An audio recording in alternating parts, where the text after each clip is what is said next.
All right, today I am going to, well, it's going to be a little bit of a quick episode, and it is really something that I uh, just saw on Twitter, and it was so good that I retweeted it, number one, and now I'm actually going to be talking about it here on the Investing Advantage.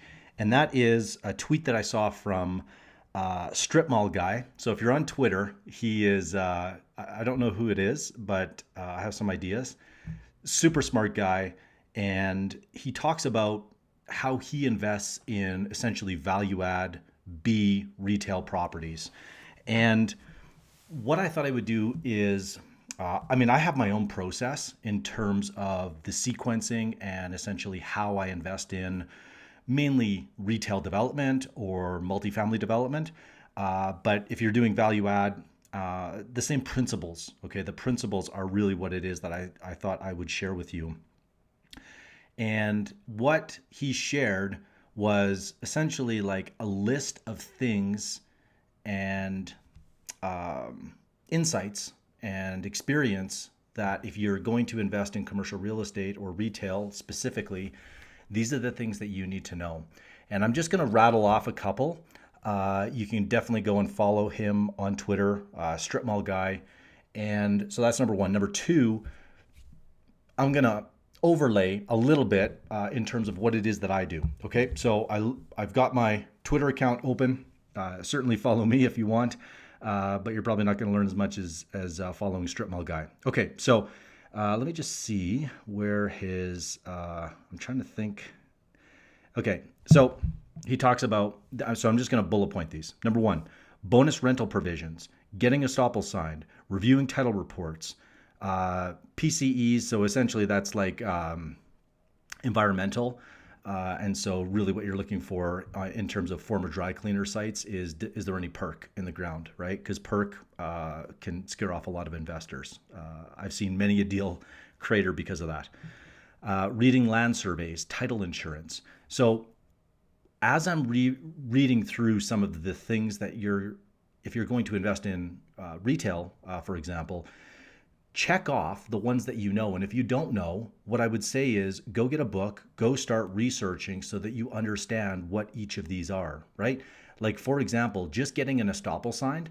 I've had a deal almost not come together because one estoppel from a major tenant that made up more than 20% of the income couldn't be signed. I'm not going to get into all the nuances and details as to why, but if you don't even know what an estoppel certificate is, then that would be like step one. And then step two is, why is it so important? And it has to do with, just 1 second, Easton. So you can see why I'm in a hurry. I've got to get to my daughter's soccer game. Okay, let's keep going here.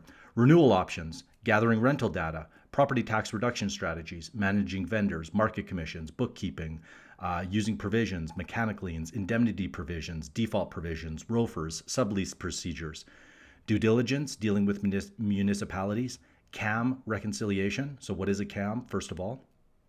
Exclusive use, co-tenancy, reading architectural plans, optimizing tenant mix, lease buyouts, percentage rents, TIs or tenant improvement allowances, personal guarantee limits. Okay, these are all essentially, and what Strip Mall Guy says here is this is about 20%. And I would say that that is accurate. He doesn't even really get into debt. He doesn't go deep down into due diligence. And so you can start to see how many variables there are when you are investing in commercial real estate, specifically retail. But the same would apply if you're getting into industrial, multifamily. Okay, so I'm going to give you kind of the 9 steps that I take people through as it relates to investing, or even for myself, right? We're removing conditions on Monday on a 2-acre site where we will be building townhomes on. And I'll get more into that once everything kind of comes together. Okay, so here are a couple of things. Number one is clarity. Like, so what is it that you really want? Right? What's your point A? What's your point B? How are you going to go from where you are to where you want to get to? Next is, what are the rules of the game? Generally speaking, just understanding, like literally what I just rattled off there, that is in large part what I would consider to be the rules of the game. Next would be your programmatic investor. So that is really drilling down on understanding the rents, the market, the supply, who the competitors are, just becoming a master of the asset class and the location that you are planning to invest in. Next is BOE, or back of the envelope underwriting. For the most part, I could show someone how to underwrite a deal in 5 or 10 minutes, but you could spend years really mastering the assumptions that go into that underwriting, okay? Because that is really where the art comes in, right? In terms of looking at a P&L or financial statements and then creating like where the, excuse me, what the income is today, that's actually pretty simple. Next is the debt. I'm not going to get into that. Equity, obviously raising capital. Who are you raising money? My book, Club Syndication, I talk about LP, GPs, right? That's how I raise capital. Sure, there's joint ventures and other avenues that you can do it. I just share what I've done, all right? And then how do you structure those LP, GPs, right? There's the structuring itself is actually not that complicated, although that's where a lot of investors get hung up. Next is, what do I got here? Offers and due diligence. So that's essentially LOIs. Are you going straight to a PSA, removing conditions? And then last is negotiating, closing. And then obviously is who's your team?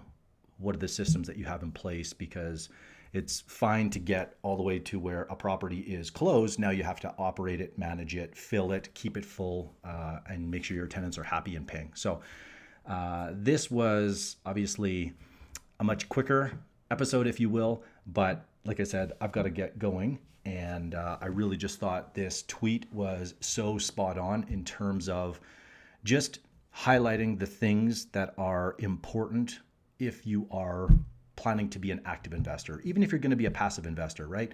If someone doesn't understand those terms, has never done a lease review or negotiated, especially commercial leases, like the commercial lease that we just signed, it's upstairs right now, was about 70 pages, okay? And it took the better part of 4 months. And this is a 1,200 square foot tenant. So when you start doing leases with, say, McDonald's, Starbucks, Shoppers Drug Mart, Grocery Anchor, I mean, the negotiations can take 6+ months and are pretty intense for the most part, because generally the anchor tenant, or the largest portion of the income coming from one tenant, that can take quite a while to really make sure that you are comfortable as the landlord or the owner, and then obviously the tenant themselves wants to protect their interests. So that's all I got. I got to roll. Have a great week. Bye for now.